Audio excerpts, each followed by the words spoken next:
एक ऐसा शो जिसने एक ऐसा जगह बनाया कि उसका नाम सुनते ही पूरे बॉडी में थ्रिल दौड़ने लगता है। एक ऐसा शो जो बच्चों के लिए नहीं बल्कि बड़ों के लिए बनाया गया, लेकिन वो एक एनिमे के रूप में है। एक ऐसा शो जिसे देखकर आपके रोंगटे खड़े हो जाते हैं। जी हाँ, मैं बात कर रहा हूँ one of the most famous anime show the death note. पर क्या आपको पता है कि आखिर कौन था जिसने इस मास्टरपीस को क्रिएट किया? आखिर सबसे पहले ये कहाँ पर बना? कैसे पूरी दुनिया में एनिमे फैला? आखिर कैसे डेथ नोट की किताब बनी? आपके सभी सवालों के जवाब इस वीडियो में मिलेंगे। बस वीडियो पूरा जरूर देखना, क्योंकि हम देखने वाले हैं डेथ नोट की एक शॉर्ट डॉक्यूमेंट्री, डेथ नोट की शुरू से लेकर अंत तक की कहानी को। So let's explore the death note.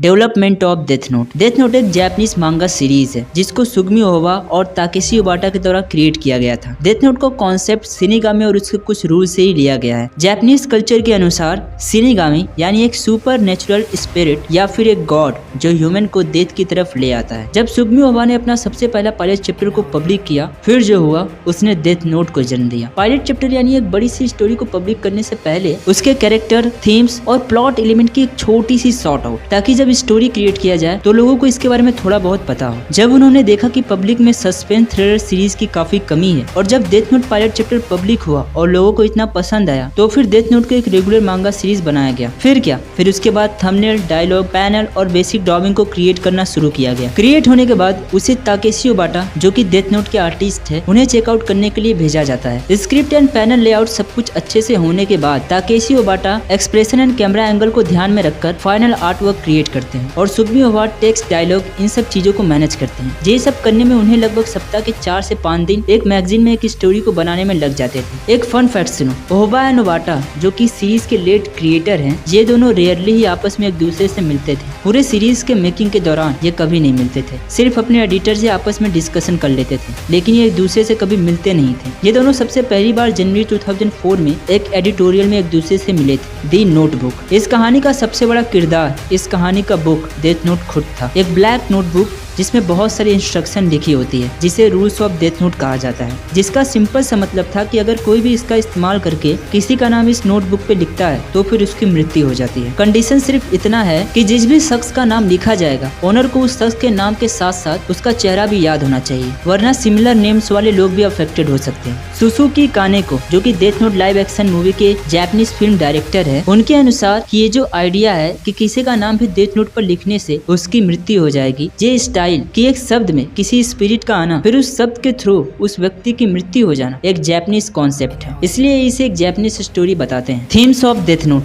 अब अगर डेथ नोट के थीम्स के बारे में बात करें तो सुगमी ओहवा के माइंड में डेथ नोट को लेकर कोई भी थीम्स नहीं था। जब उनसे पूछा गया तो वे कहते हुए कहते हैं कि हम सब ह्यूमंस एक न एक दिन मरने वाले हैं और फिर वापस उसी जिंदगी में नहीं आ सकते हैं, तो क्यों ना लोगों को एक ऐसी स्टोरी बताया जिसमें डेथ के बाद क्या होता है, डेथ कैसे होता है, एक रियल थ्रिलर सस्पेंस फीलिंग कराया जाए जब तक कि हम जीवित हैं। उन्होंने ये भी कहा कि किसी भी पर्सन के पास कोई भी अधिकार नहीं है कि वह ईश्वर बने। उन्होंने कहा कि एल ने खुद कहा था कि लोगों की गुड एंड इविल बिहेवियर वो उनके खुद के विश्वास पर टिकी होती है। 2012 में ऑथर जॉलियन बराका थॉमस, जो कि जापान यूनाइटेड स्टेट के एक रिलीजियस रिसर्चर हैं, उनके अनुसार डेथ नोट एक ऐसी साइकोलॉजिकल थ्रिलर स्टोरी है जिसने सन 1995 टोक्यो सबवे सरीन अटैक को उभारने का काम किया है। टोक्यो सबवे सरीन अटैक एक ऐसा एक्ट था जो 20 मार्च 1995 को हुआ था, जिसमें कि एक डोमेस्टिक टेररिज्म देखने को मिला था और काफी सारी अटैक देखने को मिला था। ये घटना जापान के टोक्यो शहर में हुआ था। अल्टीमेटली डेथ नोट ह्यूमन के टेंडेंसी को बताता है कि जब एक ह्यूमंस के पास पावर आ जाती है तब ह्यूमंस अपने आप को कैसे एक हॉरिफिक तरीके से दर्शाता है। Pilot chapter. डेथ नोट की शुरुआत तब हुई जब वह अपनी 2 आइडिया को सुएसा के पास लेकर गए। सुएसा आईएनसी एक जापानीज कंपनी हेडक्वार्टर्ड है जो शियोदा टोक्यो जापान में पड़ता है, जो कि इंटरटेनमेंट रिलेटेड चीजों को पब्लिक करती है, जो कि जापानीज पब्लिशर टोगाकुकन का एक डिवीजन है। टोगाकुकन जापानीज का एक बहुत बड़ा मांगा पब्लिशर कंपनी है जिसके अंदर ये छोटे छोटे कंपनीज आते हैं। सुयोदा एनसी उसमें से एक है जिसने की डेथ नोट को पब्लिश किया था। तो जब इनके आइडिया डेथ नोट पायलट को लोगों ने इतना ज्यादा प्यार दिया, एक पॉजिटिव रिस्पांस मिला, तब वह ने इस पायलट चैप्टर के पहले अध्याय को काफी डिफिकल्ट और सस्पेंसफुल बनाया और ये डिक्लेयर किया कि इस पूरी सीरीज को बनाने में महीनों लग सकते सकते हैं। उन्होंने स्टोरी में ऐड किया कि जो भी कैरेक्टर डेथ नोट के जरिए मर जाता है उनको डेथ इरेजर के जरिए रिवाइव किया जा सकता है। जी हाँ,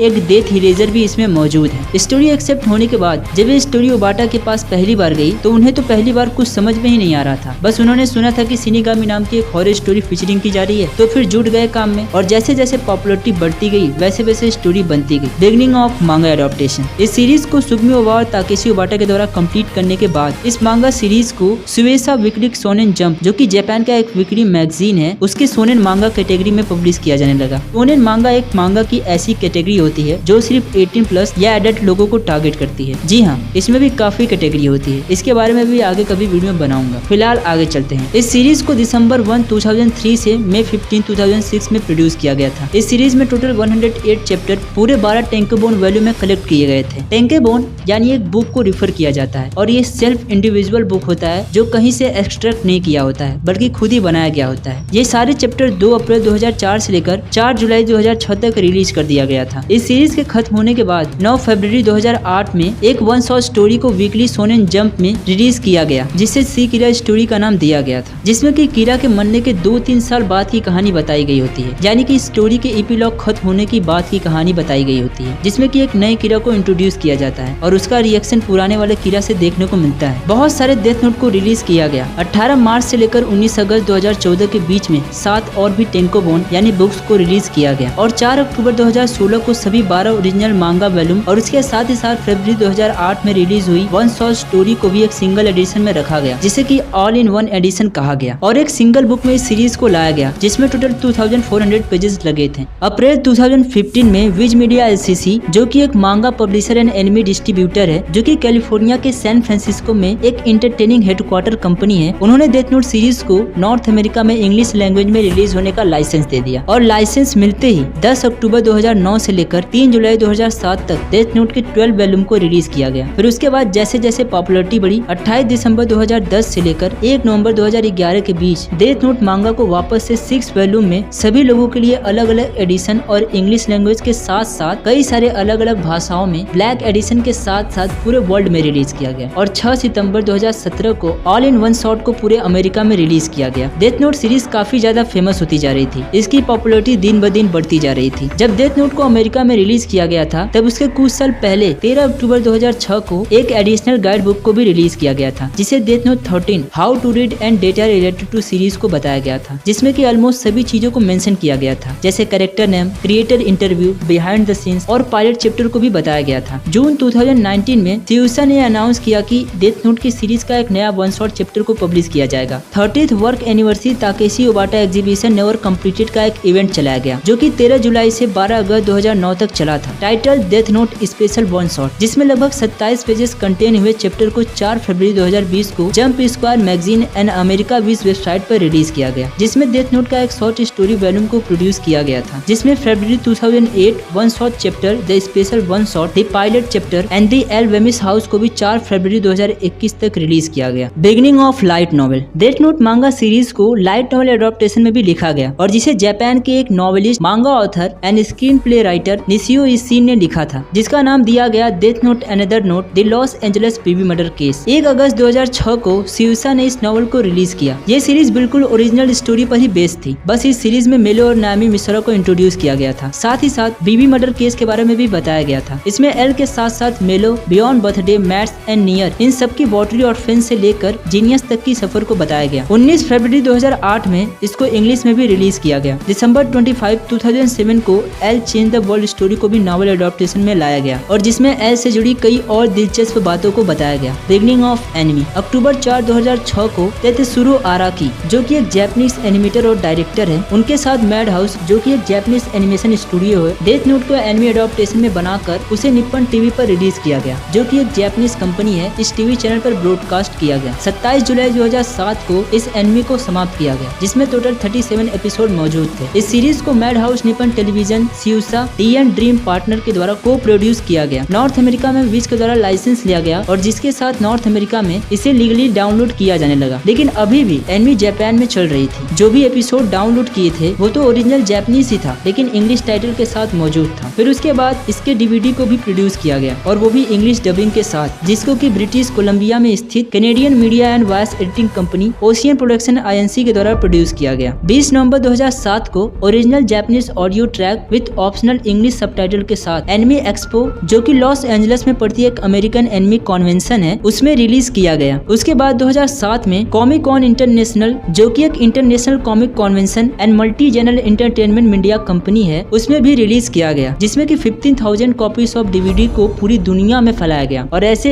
डेथ नोट पूरी दुनिया में फैलना शुरू हुआ। Live action films. Death note series के कई सारे लाइव एक्शन फिल्म को भी बनाया गया। 2006 में सबसे पहले 2 फिल्म बनाई गई, जिसको कि सुसुकी कानेको, जो कि जापानीज डायरेक्टर है, इनके द्वारा डायरेक्ट किया गया, और तीसरी फिल्म को भी बनाई गई जिसे कि हिदेयो नाकाता, जो कि एक जापानीज फिल्म मेकर है, उनके द्वारा डायरेक्ट किया गया, जिसे 2007 में निप्पन टेलीविजन पर प्रोड्यूस किया गया था। सबसे पहले फिल्म को सिंपली टाइटल्ड डेथ नोट रखा गया, जिसको कि 17 जून 2006 में जापान में प्रीमियम किया गया और रिलीज होते ही पहले के 2 वीक में सबसे टॉप पर रहा। मई 2021 को इसे नॉर्थ अमेरिका के कुछ हिस्सों में भी रिलीज किया गया। उसके बाद दूसरी फिल्म को death note 2 the last name दिया गया और इसे भी 3 नवंबर 2006 में रिलीज किया गया और अक्टूबर को US थिएटर में भी रिलीज किया गया। उसके बाद फरवरी 9 2008 को एल चेंज द वर्ल्ड को भी जापान में रिलीज किया गया, जिसमें एल के बारे में कहानी को बताया गया। उसके साथ ही साथ अप्रैल 29-30 2009 में 2 डब्ड वर्जन भी इस फिल्म के US में रिलीज किया गया। अगस्त 2016 में 3 छोटे छोटे फिल्म को भी रिलीज किया गया। Title death note new generation, जिसको कि लाइव एक्शन फिल्म का पार्ट बताया गया और जिसको कि सितंबर में रिलीज किया गया। एक चौथी और सबसे आखिरी फिल्म को 2016 में रिलीज किया गया, जिसमें ये बताया गया कि शिनिगामी की दुनिया से 6 डेथ नोट को ह्यूमन वर्ल्ड में लाया गया है। उसके साथ ही साथ साइबर टेररिज्म यानी कि साइबर आतंकवाद को भी इंट्रोड्यूस किया गया। 25 अगस्त 2017 में डेथ नोट के अमेरिकन एडाप्टेशन को नेटफ्लिक्स पर रिलीज किया गया, जिसको कि एडम विंगार्ड के द्वारा डायरेक्ट किया गया था। Live action series. अप्रैल 2015 में इसके ऊपर लाइव एक्शन सीरीज को भी बनाया गया, जिसको कि जुलाई 2015 में NTV पर ब्रॉडकास्ट किया गया, जिसमें कि Masataka Kubota starring as Light Yagami and Kento Yamazaki starring as L. जुलाई 2022 में मैट्स एंड रॉस डोफर, जो कि American film maker and television writer and director है, उन्होंने ये कहा कि हम डेथ नोट की एक नई कहानी को प्रोड्यूस करने वाले हैं, जिसको कि नेटफ्लिक्स पर एयर किया जाएगा। Video games. 15 फरवरी 2007 में डेथ नोट से रिलेटेड वीडियो गेम्स को भी बनाया गया, जिसे कि कोनामी द्वारा पब्लिक किया गया, जो कि एक Japanese entertainment and video game company है, जिसका नाम डेथ नोट कीरा गेम रखा गया। उसके बाद इसी का 2 और सीक्वल वीडियो गेम्स को 12 जुलाई 2007 और फरवरी 2008 में रिलीज किया गया, जिसका नाम Death Note successor to L and L the prologue to Death Note को निंटेंडो DS के लिए रिलीज किया गया, जो कि काफी मजेदार और इंटरेस्टिंग था। इस बेहतरीन मांगा सीरीज और एनिमे सीरीज के लिए ताकेशी ओबाटा और सुगमी ओबा को काफी सारी नेशनल और इंटरनेशनल प्राइजेस भी मिले थे, जो कि आप इस विकिपीडिया में देख सकते हो, या फिर चाहे तो आप इसके बाद इसे पढ़ भी सकते हो। Bans and attempt bans. अब ये बात तो माननी ही पड़ेगी कि डेथ नोट फिर चाहे कितना ही मास्टरपीस सीरीज क्यों ना हो, लेकिन वो सिर्फ 18+ या फिर एडल्ट के लिए ही है, वरना फिर अगर इसे कोई भी देखने लगे तो कुछ ऐसा देखने को मिलेगा। 2005 के शुरुआत में चाइना के शेनयांग शहर में, जो कि लियोनिंग का एक कैपिटल है, यहाँ पर डेथ नोट को बैन कर दिया गया था, क्योंकि यहाँ के स्कूल के जो स्टूडेंट थे वो डेथ नोट देखने के बाद डेथ नोट बुक से मैच करता नोटबुक कहीं से बना लेते थे, या फिर कैसे भी एक नोटबुक अरेंज कर लेते थे जो बिल्कुल डेथ नोट से मेल करती थी। उसके बाद उसमें वो अपनी टीचर्स एंड एनिमीज का नाम लिखते थे। ये हमें ये बताती है कि डेथ नोट सीरीज लोगों के मेंटलिटी पर कितना असर करता है, इसलिए तो लोग बिना कुछ सोचे समझे कुछ भी कर देते हैं। चाइना के और भी शहरों में इसे बैन किया गया था, जैसे बीजिंग, सिंघाई, लैंजू इसमें मौजूद है। जून 12 2015 में चाइनीज मिनिस्ट्री ऑफ कल्चर ने डेथ नोट को चाइना में बैन 38 एनिमे मांगा में शामिल किया हुआ था। इसके अलावा भी मैक्सिको में भी बैन देखने को मिला था और भी कई जगहों पर इसे बैन किया गया था।